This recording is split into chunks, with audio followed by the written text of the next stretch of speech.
সম্মানিত দর্শক, আসসালামু আলাইকুম। নৈরাজ্য সৃষ্টির ইহকালীন ও পরকালীন শাস্তি।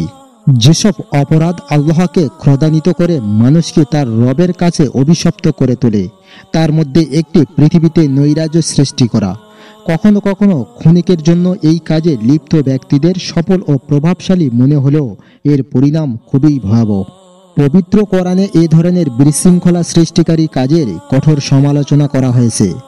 মহান আল্লাহ বলেন, যারা আল্লাহর সঙ্গে দৃঢ় অঙ্গীকারে আবদ্ধ হওয়ার পর তা ভঙ্গ করে, যে সম্পর্ক অক্ষুণ্ণ রাখতে আল্লাহ আদেশ করেছেন তা ছিন্ন করে এবং পৃথিবীতে অশান্তি সৃষ্টি করে বেড়ায়, তাদের জন্য আছে অভিসম্পাদ এবং আছে মন্দ আবাস।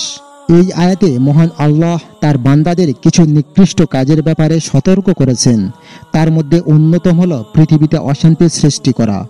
যেসব কাজকে মহান আল্লাহর অবাধ্যতা হিসাবে বিবেচনা করা হয়, তার মধ্যেও অন্যতম হল পৃথিবীতে অশান্তি সৃষ্টি করা।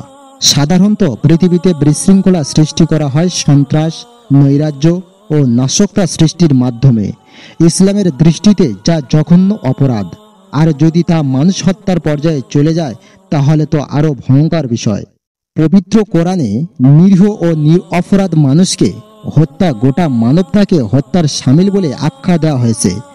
পবিত্র কোরআনে মহান আল্লাহ বলছেন, এ কারণেই আমি বনি ইসরাইলের উপর এই আদেশ দিলাম, যে ব্যক্তি কাউকে হত্যা করা কিংবা জমিনে ফাসাদ সৃষ্টি করা ছাড়া যে কাউকে হত্যা করলো, সে যেন সব মানুষকে হত্যা করলো, আর যে তাকে বাঁচালো সে যেন সব মানুষকে বাঁচালো।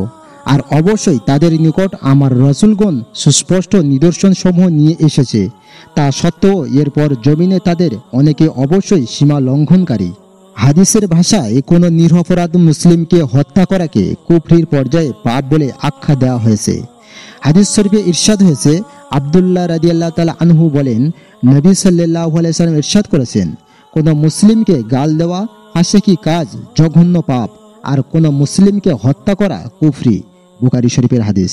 এজন্যই যারা ডাকাতি, ছিনতাই, ধর্ষণ ও মানুষ হত্যার মতো জঘন্য কাজ করে পৃথিবীতে নৈরাজ্য সৃষ্টি করে, মহান আল্লাহ তাদের দুনিয়া ও আখিরাতে কঠিন শাস্তি দেওয়ার ঘোষণা দিয়েছেন।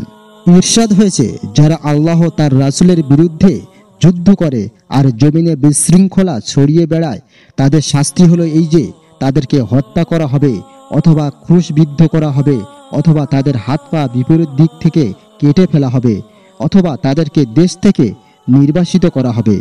ইয়ে হলো তাদের জন্য দুনিয়াতে লাঞ্ছনা, আর তাদের জন্য আখিরাতে রয়েছে মহাশাস্তি। প্রিয় দর্শক, এই ছিল আজকের ভিডিও।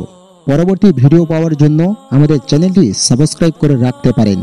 ভিডিওটি ভালো লাগলে লাইক, শেয়ার করুন, আর ভিডিওর সম্পর্কে আপনার সুন্দর মতামতটি অবশ্যই কমেন্ট করে আমাদের জানিয়ে দিন। ধন্যবাদ।